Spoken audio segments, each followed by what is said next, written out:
Welcome to this presentation from the Canadian Light Source. My name is Gianluigi Botton. I'm the Science Director at the Canadian Synchrotron, the Canadian Light Source. Before I start, I want to acknowledge the contributions of many staff members of the Canadian Light Source. We have more than 250 staff members of Canadian Light Source, and I also want to acknowledge we have about 1,100 users using our facility, and pick examples of the work they've been doing in our facility. I also want to acknowledge the Canadian Light Source is located on Treaty 6 territory, the homeland of the Métis. Before I get started on the actual details of the presentation, I want to provide some highlights of the presentations I'm going to give. First, I will describe the Canadian Light Source Synchrotron, a bit of geography, a bit of history, and how synchrotron work. And then I will provide some examples of the characterization in synchrotron light sources and also some outcomes and then plan for the future.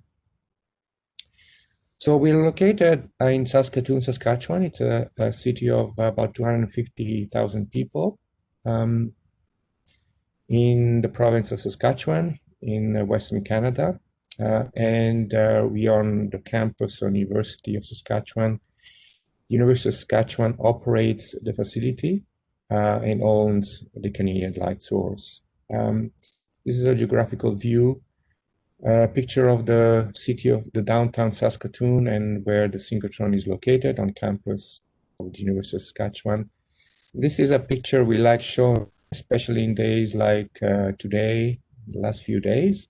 We are middle of winter, and this is what the Weather Channel shows. This is a picture taken on my TV screen a few days ago. Today, apparently, it's even colder than this. So that's one of the highlights of the Canadian Light Source, the location. I want to give some historical timelines of Canadian Light Source, just to give an idea of where we come from. The facility itself opened just about 15 years ago, but the history of the Canadian Light Source goes beyond that. The nucleus of the Canadian Light Source was established when Canadian researchers, through the funding from the funding agencies in Canada, established the Canadian Synchrotron facility at the Synchrotron Radiation Center in Madison in the USA, and operated for a few decades. But over the early 90s, the concept of establishing a Canadian light source, a physical facility in Canada, was pushed by the Canadian Institute of Synchrotron Radiation and researchers across Canada. So that concept was developed and the funding was established over the 1990s. The construction started in October 1999. On campus at University of Saskatchewan, and the physical construction lasted for about 5 years. And during that time, the building and the first beamline, what we call the first one-phase beamlines, were developed at the CLS. The official opening happened in 2004, and at the same time, researchers across Canada requested funding to enhance capabilities with what we call phase 2 beamlines, and in 2006, other researchers obtained funding for the phase 3 beamlines.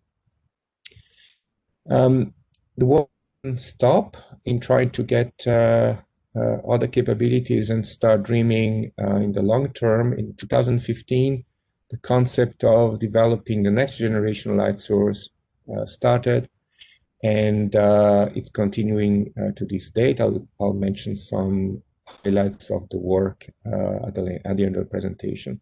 But I think it's important to say that we have operating funding initially from a number of sources, but since 2012, I believe, from the Canada Foundation for Innovation under the Major Science Initiative program.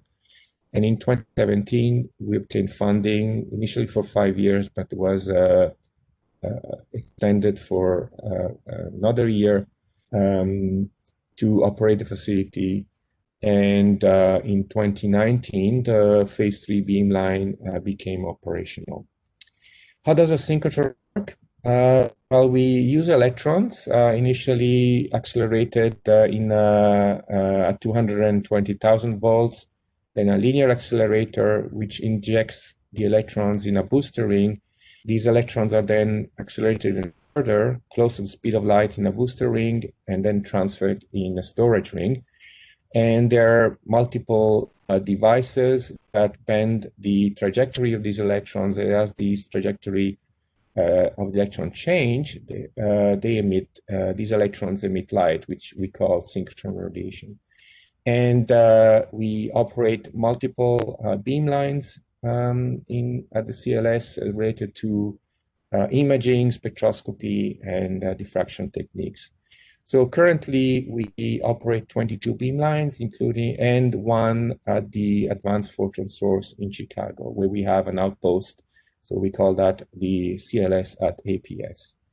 What's special about synchrotron light? It is a very broad spectrum, including photons from the microwave range to the hard X-rays, and we can select the energy of these photons using different devices for specific experiments, and I'll highlight those later on. We also generate a very high flux of photons, we like to say millions of times brighter than the sun, but we have some numbers here. High brilliance, and that's different from flux. Brilliance means that we can have this intense beam in a very small source with a small divergence, and that has significant advantages in terms of information and quality of information. Coherence also is very high in synchrotron radiation, so comparable, similar to laser beam. And that capability, that feature, enables different types of imaging techniques, coherent diffractive imaging, tachography, an example as well. We can use polarized light to generate polarized light. We can also pulse these photon beams, and we generate very stable beams as well. And I'd like to compare this to a light bulb compared to a laser source, where we have one wavelength, coherent wavelength photon beam, and also very high intensity, such as floodlights in stadia. So the energy range covered by the Canadian light source is shown here, from the fraction of electron volt in far infrared to the very hard X-rays, going up to 150 kilo electron volts or so. So we can look at molecular vibrations in gases and molecules. And also we can look at thick samples with a number of different techniques. So the primary techniques available with synchrotron in general and the Canadian light source are as follows. So we can use photons to do imaging, and there are multiple techniques that are possible for imaging, and we can image biological samples, industrial samples, for example, fuel cells and so on, and even roots in plants. We can use spectroscopy techniques, and that information is useful to understand the chemical state of atoms or the nature of molecules, identifying molecular species. And also we have diffraction techniques, so we can identify the crystalline structure, where the atoms are in a particular crystal. And these techniques can be are applied at the Canadian light source in multiple areas of applications, ranging from structural biology, medical imaging, and agriculture. So just like many other synchrotron in the world, we have researchers using these techniques to study the structure of matter, essentially. That's what it comes down. And the CLS has identified 4 priority areas: health, environment, agriculture, and advanced materials. And these reflect, in a way, the interest of users that we host. Let me spend now some time to talk about some of the capabilities at the CLS that will be of interest to maybe some of you. And they will be related to imaging, diffraction, and spectroscopy. So the first example of beamline and what we can do is given by the Biomedical Imaging and Therapy Facility. This is one of the most sophisticated beamlines we have at CLS in terms of infrastructure, the size of the infrastructure. We have within this particular facility, the Biomedical Imaging and Therapy Facility, we have 2 beam lines. One is called the bend magnet and one insertion device. You can see the scale of this by looking at the numbers here. So the insertion device beamline is 60 meters long and the bend magnet beamline is 26 meters long. And with this beamline, you can study a number of samples, including live animal imaging. But I want to highlight some example of work that I think is maybe interesting for a number of people attending this presentation. This is the first example is related to fuel cells. So we have a photon beam impinging on a sample or an engineering sample that is operating, and we have detectors that measure the intensity of the X-rays that is passed through the sample. And because of the specific sensitivity of the photons, we can tune them to certain wavelength where we're sensitive to the formation of water droplet that form in the fuel cell. And this is these experiments can be done with a fraction of a minute sensitivity, or images can be obtained with a fraction of a second. This technique can also be applied to other type of engineering samples. For example, batteries. This is a very important topic at the moment. Everyone is interested in developing longer lasting, higher capacity batteries. And we're doing a lot of work in this field at the Canadian Light Source, and in particular with this beamline. So we can study the internal structure of batteries, commercial samples, and study how these materials, these samples evolve as you cycle them over time, multiple times with different rates of charging. A very diverse other set of sample is related to plant imaging, and we have researchers at the Canadian Light Source interested in imaging roots. And these are images of these roots in the soil. And these images can be obtained within a few minutes. So we can study a number of samples, of course, and how they would evolve over time as the roots grow. So this is very important for researchers related to agriculture and development of crops that are resistant to drought. We also have imaging capabilities and this beamline, which is in fact designed for animal imaging, for tissues imaging. These are 3-dimensional sections or just images of human cochlea and also implants compared to what you can obtain with magnetic resonance imaging. The advantage here is much better contrast between tissues and sensitivity. There's also work done in the structure of bones. There are different groups using this beamline, and this is, I want to highlight this work obtained by researchers on campus at the University of Saskatchewan on imaging bones in adult rats. But in particular, what is interested in is here is the speciation of where these elements like strontium, barium, magnesium, calcium, and phosphor would be using special imaging techniques and tuning the energy of the photon so we can highlight the distribution of elements. We then have other techniques in diffraction, the field of diffraction. This is one of the most recent beamline, the Brockhaus X-ray diffraction and scattering sectors. You can see scale here, several tens of meters long sector with 3 different beamlines having different capabilities.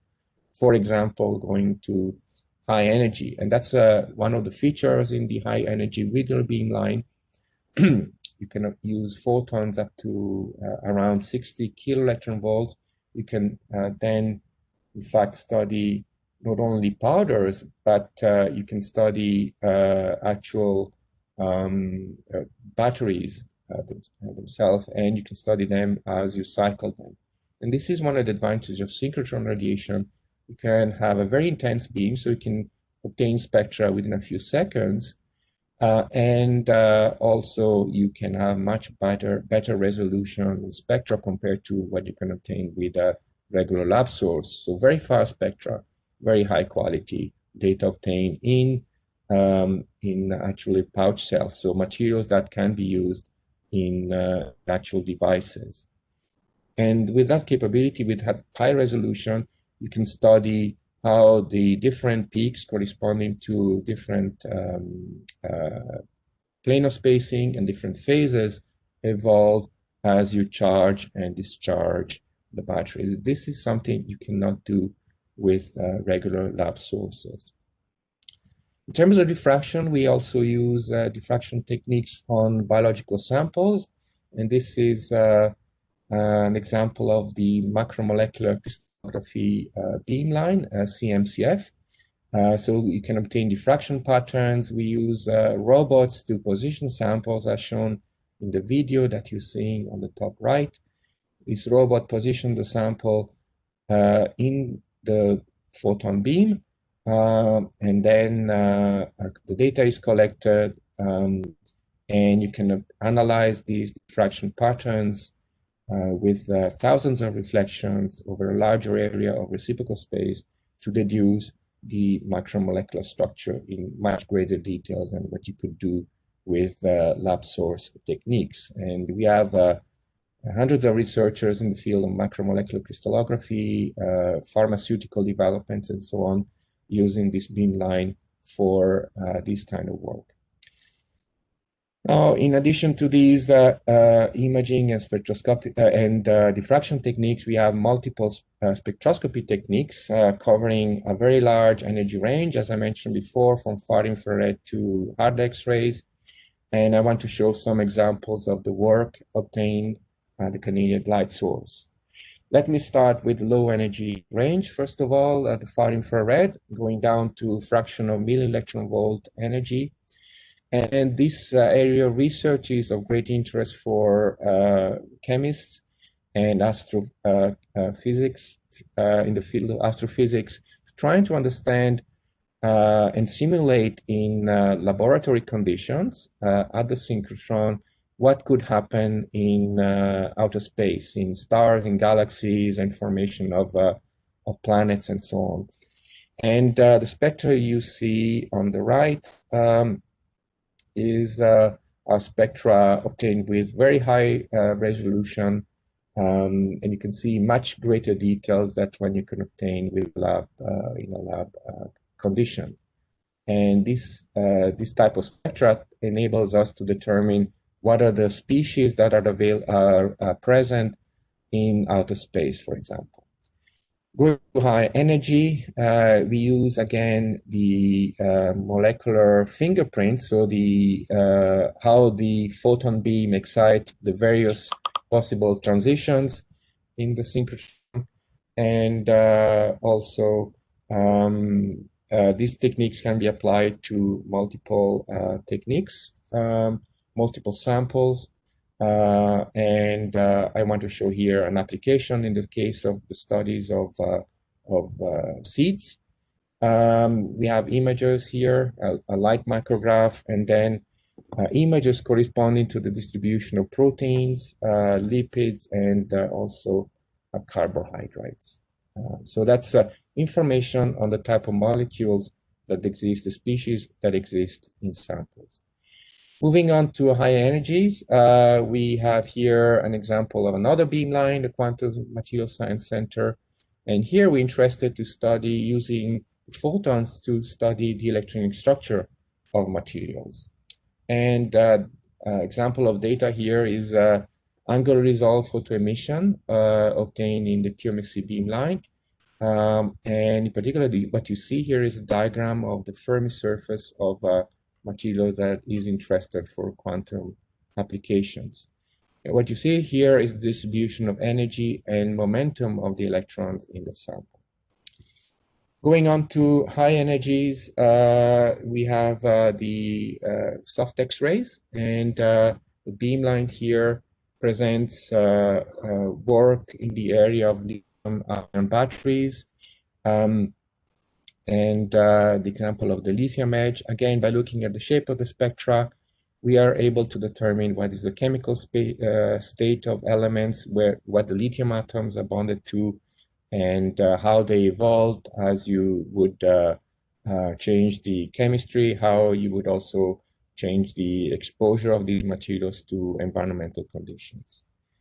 Another beamline that is of interest is the resonant inelastic X-ray scattering beamline. We call that REX.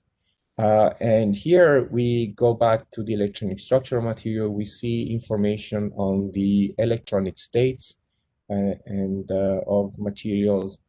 And these beamlines can be studied to obtain spectra, identifying which element is present in the sample, but also using scattering techniques, so looking at the angular distribution of this information, we can determine, by looking at the oscillations of these signals, the chemical state of atoms at interfaces in ultra-thin films. So one application of this REX beamline. Moving on to slightly different energy range or applications is the scanning transmission X-ray microscopy beamline. And in this case, what we can do is we can use optical components, zone plates, to focus the photon beam down to a few tens of nanometers.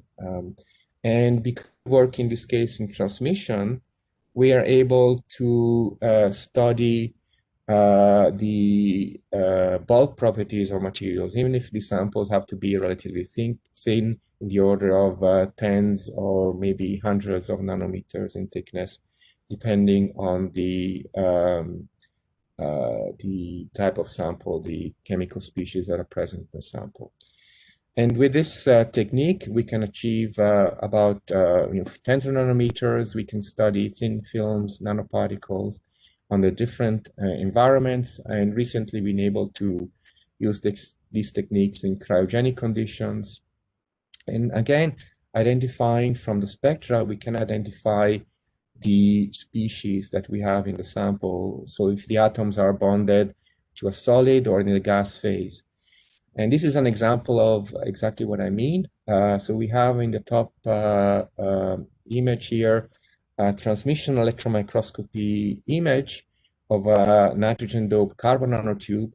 Now, if you move on to the STXM, so scanning transmission X-ray microscopy, we can measure the nitrogen presence. But in addition to that, we can see whether nitrogen is in the gas phase, as shown in the area in red, compared to the areas of where the nitrogen is within the carbon environment, so bonded to the solid. And from the shape of the spectra, as shown here, with my laser pointer, because of the different peaks, we can identify the presence of carbon atoms in different positions in the crystalline lattice, in the carbon lattice, whether you have, for example, pyridinic, or whether you have a pyrrolic or pyridinic bonding environment of the X-rays. In addition to that, as I mentioned earlier, we can determine that we have nitrogen not only in the solid, but also in the gas phase. And by looking at the shape and the position of this nitrogen peak, we can determine even the pressure of the gas within these nanotubes. One of the techniques that is enabled by having a very coherent photon beam and very small spot generated by these zone plates, these optical components, is that we can acquire data in the back of the sample, the scattering of the electrons, of the photons, and analyze these scattered patterns to reconstruct images with much better spatial resolution that is enabled by just looking at the incident photon beam. So for example, the technique called tachography, basically by analyzing these photons in the back of the sample and reconstructing the phase information, we can obtain images beyond the spots, smaller than the spot size. In this case, 8 nanometers. So from 20 to 30 nanometers down to 8 nanometers. And these are example of images, so maps of fluorine, manganese, and nickel. So fluorine would be part of the phase that are present as these materials are cycled. Nickel and manganese are part of the cathode materials. And based on these maps, you can reconstruct the presence of lithium fluoride, which is a reaction product, and also PVDF, which is a binder that is used in these batteries. Moving on to other examples, we have we apply soft X-ray spectral microscopy also in the field of plants. These are example of seeds. We can obtain spectra of carbon, and the shape tells us that we have, in this case, a spectrum of a protein. And we can obtain an image where the proteins are distributed within this seed. Then we can obtain spectra different shape, showing where the carbon that is used as a support of these thin sections is. And this is the distribution. And finally, we can identify the presence of starch by mapping out the position where the spectra are obtained. We can also reconstruct the distribution of starch and proteins within these seeds, in small areas of these seeds. So these are example of what you can do with soft X-rays, a relatively low energy range, around maybe below 1,000 electron volts. If we move on to high energy, the advantage of this is that we can change the environment. So samples don't necessarily need to be in all high vacuum conditions, as in the case of soft X-rays. So we can look at samples in their own native environment. For example, and also in operation. For example, these are nickel iron oxide electrocatalysts. So they're used for generating hydrogen, so water splitting. And you can observe the chemical state of iron and nickel, looking at the the iron and K edge, the iron K edge and nickel K edge, and how it evolves as you apply a potential in the electrochemical cell, so on the working electrode. And you can see that as you change the voltage at the working electrode compared to the reference electrode, you see a change in the shape, and that can be interpreted as evolution of the species, going from an oxide to maybe an hydroxide and so on. There are other types of environment, so liquids. There's also, we can use the cells to study samples in the gas phase. That's the advantage of using harder X-rays. So you can have the photon beam going through a gas cell. You can go to different environments, different pressures, different temperatures as well. And what has been recently developed in one of the beamline, this SXRMB, is a robot system, a robotized system, an automated system then where you can put samples, large number of samples in a carousel, in a glove box. You can have these samples transferred from your own laboratory in your university, transfer the samples to the CLS in the glove box, and you can do measurements in this X-ray emission, X-ray absorption spectroscopy in different environment by changing the oxygen content, controlling the oxygen content, the environment, the moisture, and putting an inert atmosphere so we don't alter the sample as well. And on another beamline, the HEXMA beamline, the high energy X-ray microanalysis beamline, we can also do liquid cell work. And here again, you can study how the sample environment is changing. You can deduce the formation of oxide, for example, on the surface of platinum.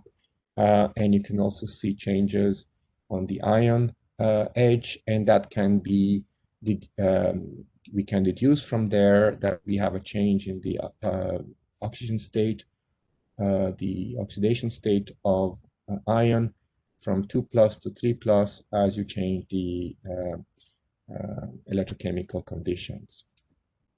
Now, from these hard materials applications, I want to show also examples of work we're doing on other beamlines, and this is particular on the BioXCS beamline in terms of imaging low concentration elements in biological samples. This is an example of a leaf, just to give you an idea of the magnitude of the sample you can study. We can study something like about 20 centimeters by 20 centimeters in size, with a spot size of a few tens of microns, hundreds of microns, depending on exactly what is the field of view you want to observe. But this is an example of images of manganese and zinc in leaves, in actual leaves, and using different spot sizes, the beam going down from 150 microns to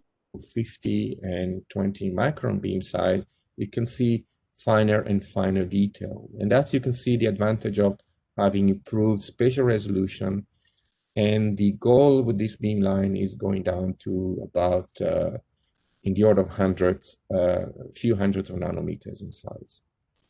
We're not there yet, but we are certainly operating this beamline in what is called the micro mode with a few micrometer spot size, a photon beam.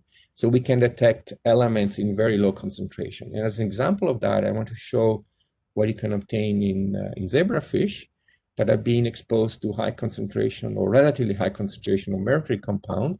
So these are light microscopy images and stain sections and examples of maps showing the distribution of mercury and zinc in zebrafish.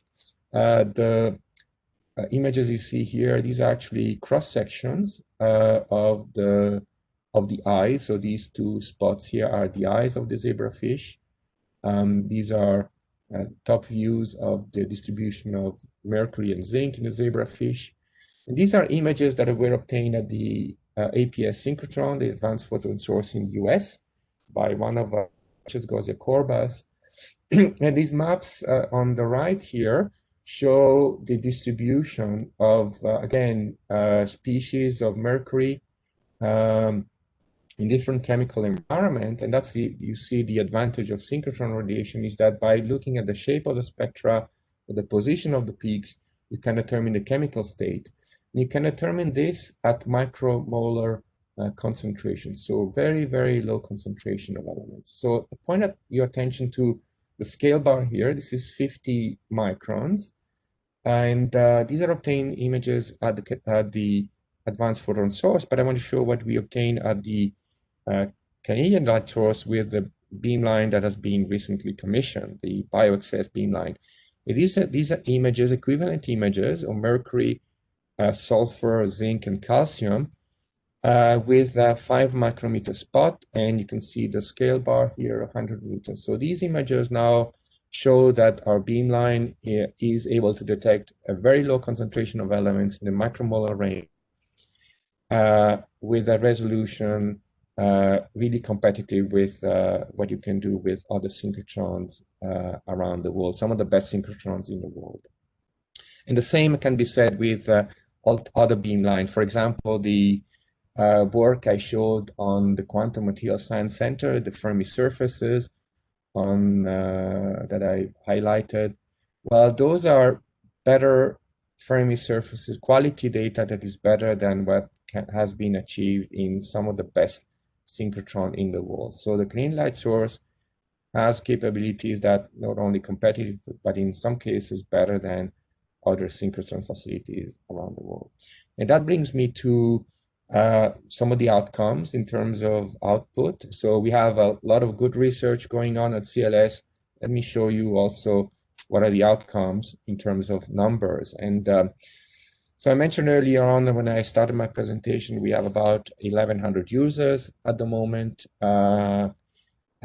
publishing about 300 plus peer-reviewed publications, about 40 PhD theses, and in 2019, we had deposited about 152 protein data bank deposits. So this is information on the macromolecular structures that have to be deposited in a central data bank where all synchrotron or all macromolecular facilities in the world, whether the data is obtained by lab sources or not, are deposited.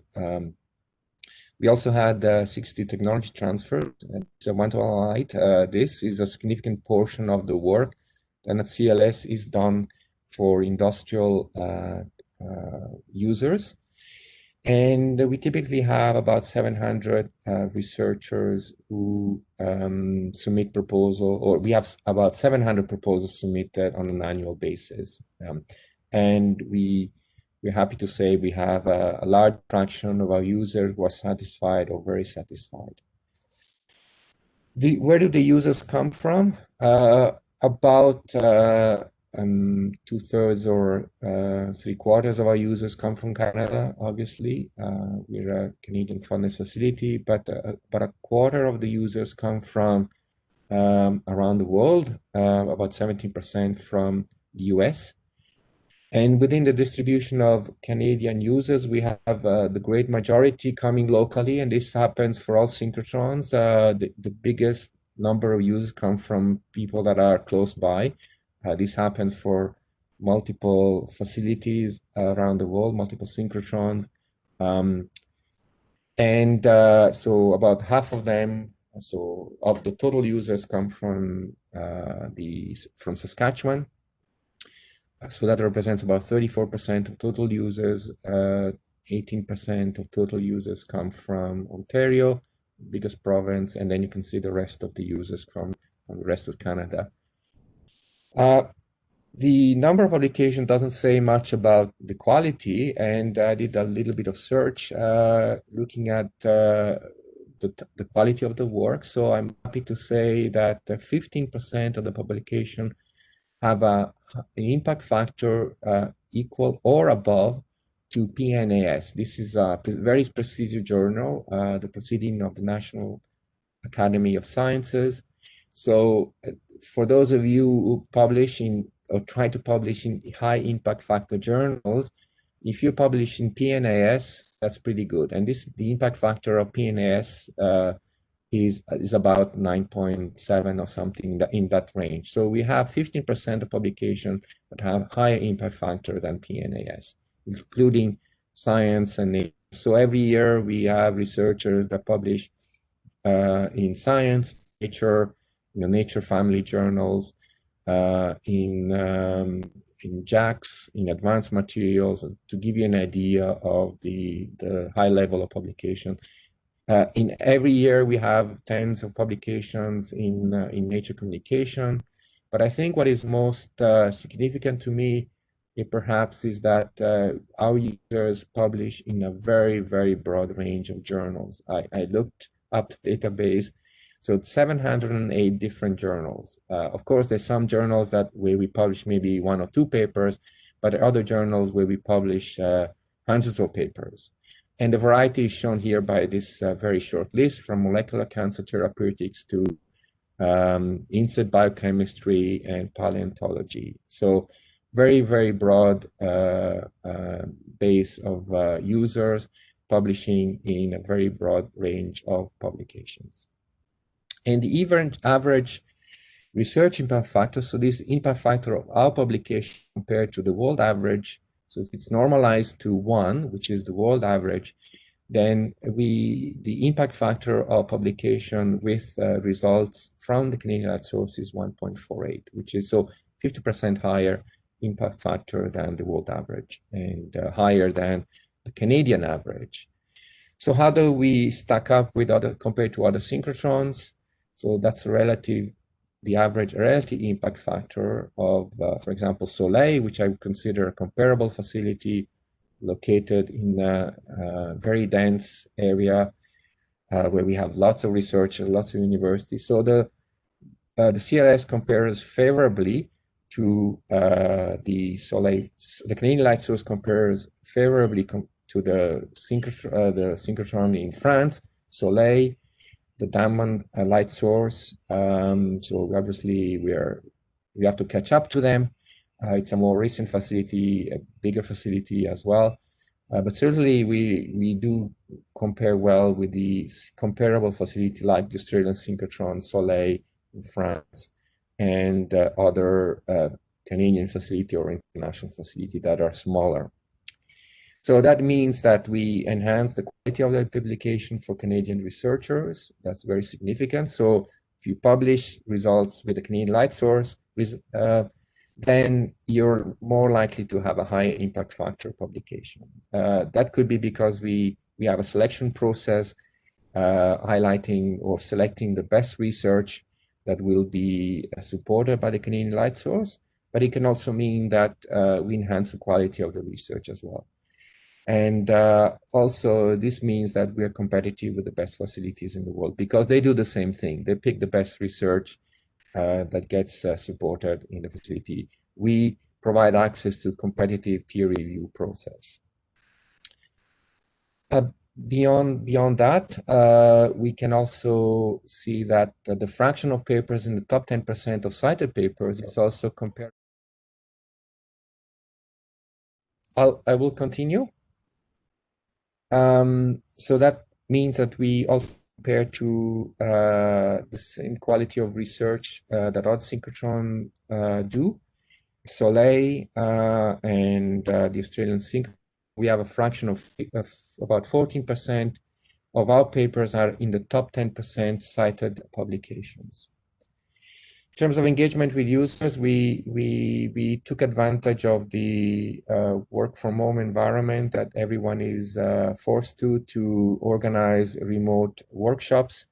For example, last year in October, we organized an annual user meeting. We had about 300 participants. And I think what is also relevant here, more important, is that we organize a number of workshops providing users opportunity to understand the data better, try to extract information from data, and know the theories of the techniques that are available at the Canadian light source. And we had workshops in powder diffraction, X-ray absorption, macromolecular crystallography, and infrared data analysis. All that was done remotely. We also have an education group at CLS that is very active, trying to recruit students from high schools to do experiments on beamline. This is what is called where science is no longer a contact or is a contact sport. I like that comparison. So we are giving opportunities to high school students to actually learn on how to operate, to obtain experiments, and we're engaging the indigenous communities, and also at the moment we're going international.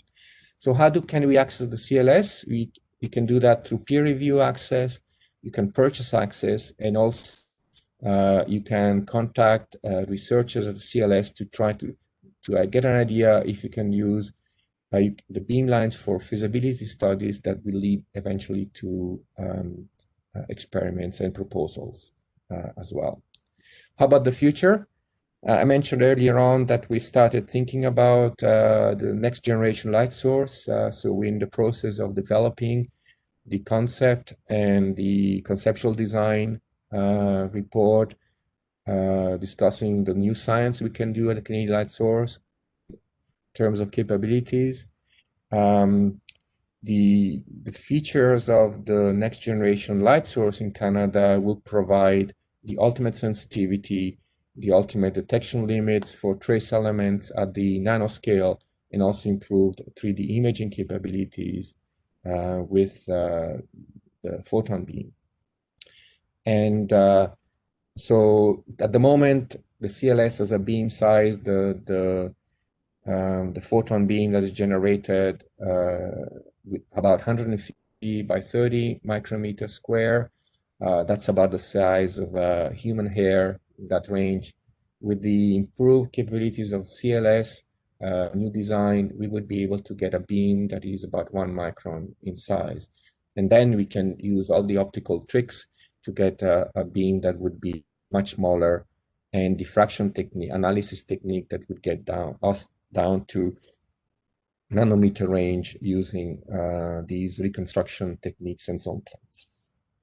So where are we at?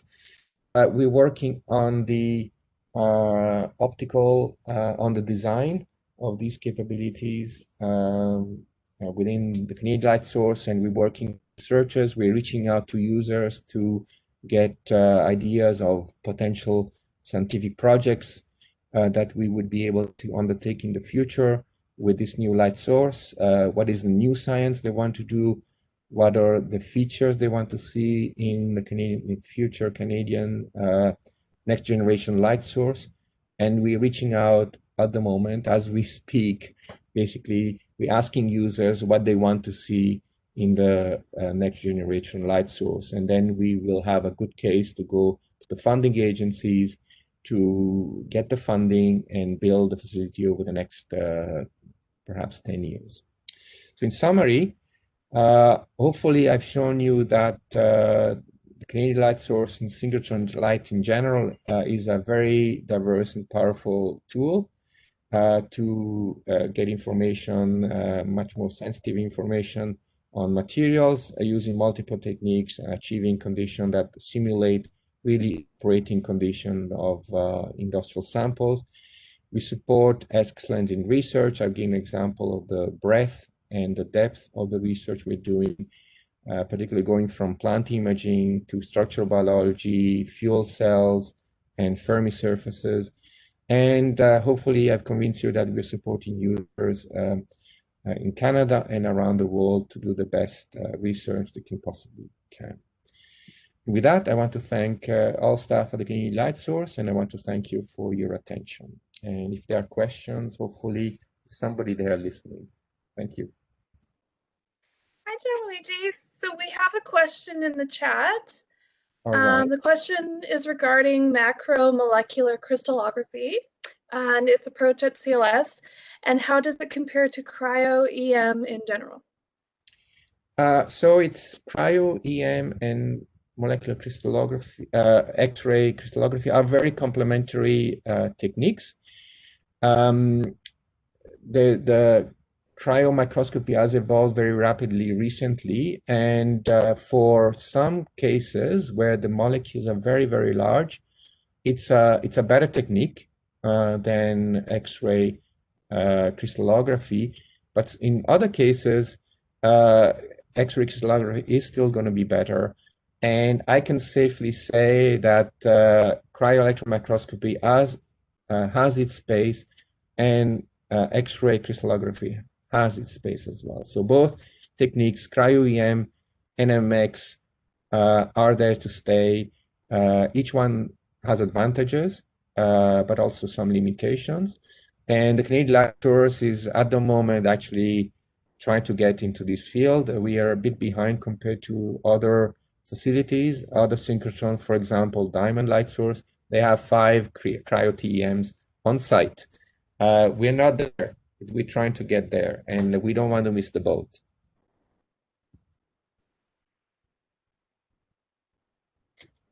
Great, thank you. Is it fair to say that people can either ask you questions in the chat, or they can ask you if they turn on their microphones?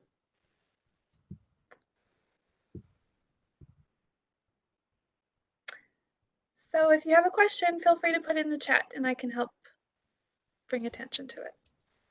John can see the chat. We don't have any others just yet. Okay. Well, I cannot see the chat window. That's a problem. Okay, well, I can just read them to you. Okay, sounds good.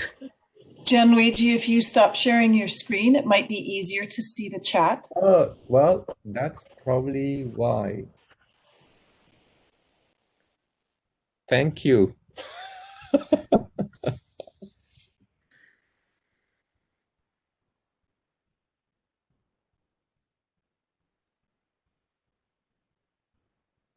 I should have done longer, but I cut my talk.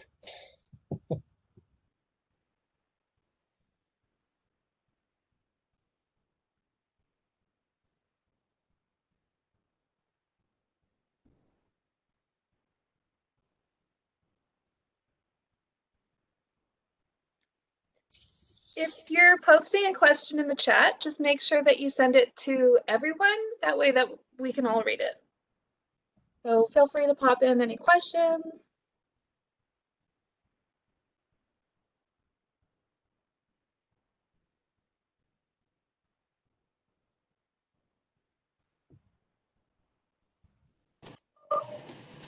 Gianluigi, are all of the techniques available on every beamline? It's a good question. So maybe it wasn't clear because I didn't want to spend time per particular beamline, but some beamlines are obviously dedicated to one type of experiment, so they can do it very well. Other beamlines can do multiple experiment, but that's the case of few of them. So for example, if I pick up the BEAMIT beamline, which is an interesting case, they can do imaging, but also they can do what is called this K-edge subtraction technique. So the maps that you saw for the bone are a nice example where you can tune the energy of the X-rays. You can get the chemical information at the same time where the elements are distributed. BioXCS, for example, is the beamline I mentioned where I showed the leaf and the zebrafish. So we can do spectroscopy, trying to get information on the chemical state of elements, but at the same time you can do imaging, but you cannot do diffraction. We have other beamlines, for example, Vespers that I didn't mention. They can do diffraction and chemical imaging. So some beamlines can do more techniques. Other beamlines are very dedicated to a very small niche. For example, the infrared, where they look only at one type of spectroscopy technique, far infrared, and they cannot do other techniques like diffraction or imaging very well, or if at all. Right. Well, I have a question if no one else does. You teased us at the end about the future of the CLS. Could you tell us a little bit more about what's to come? So maybe let me back off a little bit and show where things started in 2015, 15 and 16. We contacted users. We had a workshop on trying to discuss what the science would be. Over the following years, we worked on the design of a possible concept of a storage ring. And then we started in 2019, 2020, have internal workshop where we look at the details of what we can do in terms of techniques. And over the last 6 months, we started reaching out to users. At the moment, where things are is that we're engaging the vice president and presidents of the universities across the country, researchers across the country to provide feedback on what they want to see as techniques available at the next generation light source. And we certainly need to have them engaged to push the funding agency, the government, and ministers and the prime minister to make sure that they see that Canada has the needs of a new light source because the world is moving to new light sources. So we don't want Canada to fall behind, and we want Canada to have competitive facilities, just like other countries. For example, believe it or not, Sweden has a new generation light source. Brazil has moved to a new generation. The European Synchrotron Research Facility, the Diamond Research Facility. So if you want to be competitive, I showed numbers. We are competitive at the moment, but we will be not too long before we're going to fall behind the other facility as they come online. So the other things are we don't have the funding. We are making the case for the funding and we need to have a very strong science case.